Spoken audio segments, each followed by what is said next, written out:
Once there was an explosion, a bang which gave birth to time and space. Once there was an explosion, a bang which set a planet spinning in that space.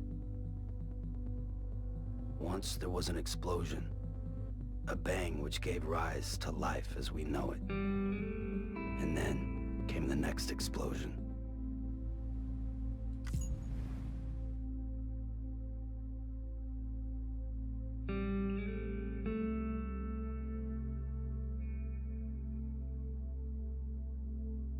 That is the first line in Speak Memory. Nabokov then goes on to describe the panic he felt when watching home movies taken a week or so before his birth. How his mother's gestures looked alien. Seeing a new baby carriage waiting on the porch looking suspiciously like a coffin. Almost a year after its original release, I played Death Stranding, and there are things I want to say about it. Not about its excellent mechanics, not about its myriad of systems, the incessant fourth wall breaking, or its cast of characters. Not about how the prologue seems to be made by another team that was working on a different kind of game, or the sometimes awkward exposition. But I want to talk about how there's nothing as scary as consciousness. I've never seen any work of art, visual or otherwise, able to convey the deep horror that is being alive and having the ability to think. I also want to talk about uncompromising pessimism, and how Death Stranding touches the edge of it, making it one of the most important video games ever made.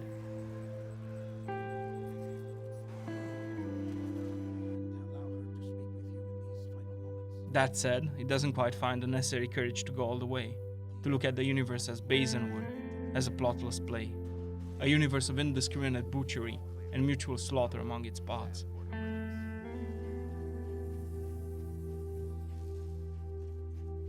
The aforementioned mechanical prowess, complex systems, and characters are all strong enough to ensure profitability, making the lack of confidence to go past the edge of a cliff somewhat disappointing to me.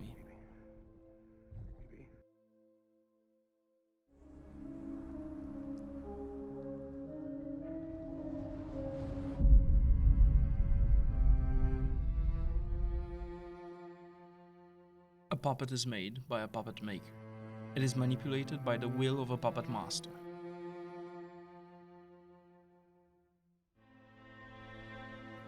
Sam Bridges is a puppet, placed in the world by his maker Bridget, strands pulled by his puppet master. You yourself were made in the workshop of the world, your strands manipulated by every event and experience, a long string of causality.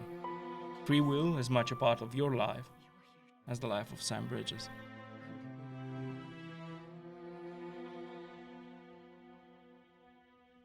I know, any arguments made in favor of determinism are met with hard resistance, as most people feel they taint any belief in moral responsibility.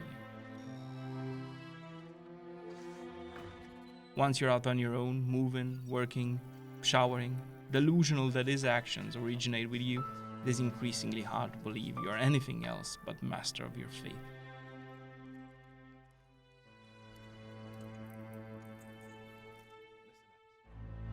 As the main story reaches the end, Sam and the player are met with the only choice there is to make. The only way to become disentangled from the strands. The choice to embrace the end or delay it.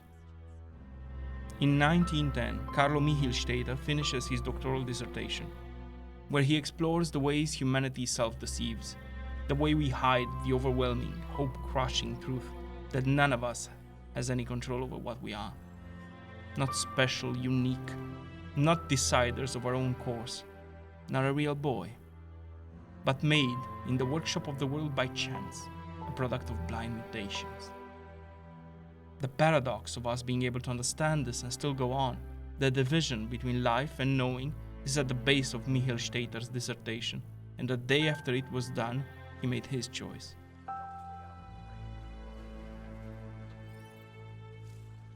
You must do the same on this beach, staring at the end, thinking of the hardship and pain that got you here. And here is nowhere. You may choose to postpone the inevitable, to struggle and suffer for longer, or embrace the end. That is the only choice the game has.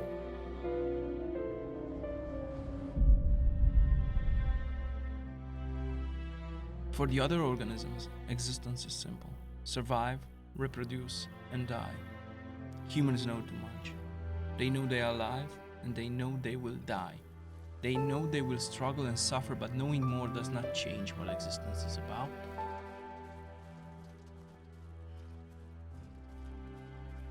Consciousness leaves us in the predicament of understanding and simultaneously trying to ignore the fact that we are chunks of spoiling flesh and disintegrating bones.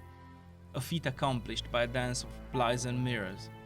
Defense mechanisms so we do not stand naked and stare into the abyss.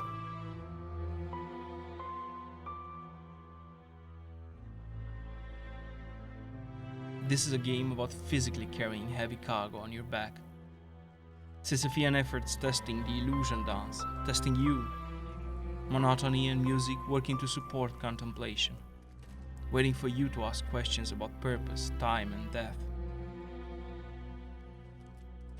Work hard carrying cargo, go to bed, wake up, shower, work again. Every rock, every cliff, every action figure delivery request, the vehicle handling, the other deck detection cutscenes, the endless emails and interviews, every aspect of the gameplay made to simulate the struggle, tedium, and pointlessness of human lives. Engaging millions of players tripping over rocks to deliver virtual packages in an absurd simulacrum of life. Whenever existential horror finds a way to creep up on the player, a delivery is completed, a purpose created and filled, a goal is reached, success is enjoyed, likes are received, and oxytocin secreted. An expertly crafted representation of the light and mirror show, of the lies we tell ourselves, of the veil we pull to blind us from logic and truth.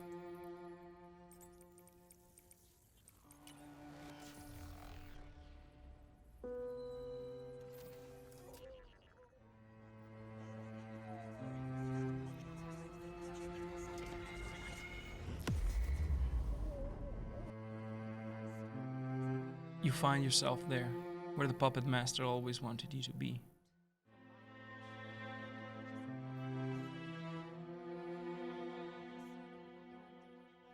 So you have your choice, the choice. You can go the way of Carlo and experience the end, in which case fade to dark, game over. In a flash, this world would be no more. Consumed by an explosion. A big bang. So, that brings us to your first choice.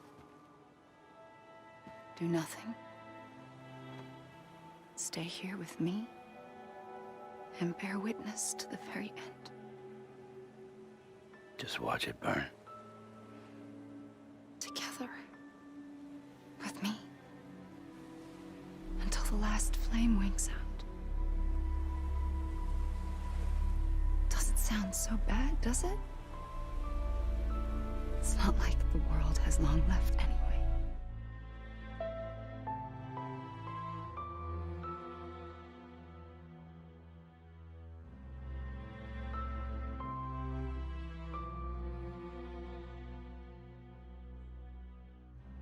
After a few seconds, you're prompted with a load screen to try again. Try again and make the other choice. Delay the inevitable. Suffer for longer. You need perspective. You need time. Time has no meaning to me. We are nothing but contradictory beings whose continuance only worsens our plight.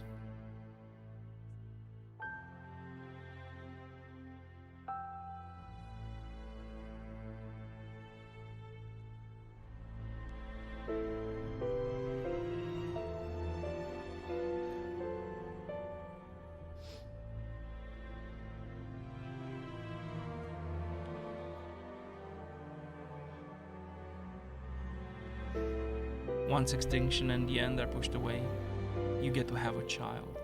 Purpose is created, likes are received, packages await delivery.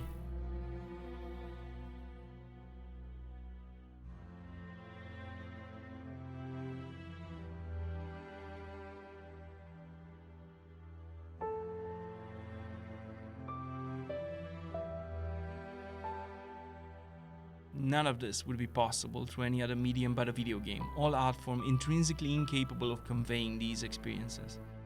Death Stranding, even lacking the courage to completely stare into the void, stands as seminal work in the evolution of video games as an art form and as an introduction to the exploration of meaning and existence to countless people.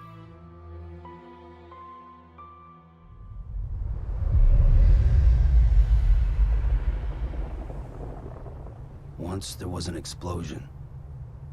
A bang which gave rise to life as we know it. And then came the next explosion.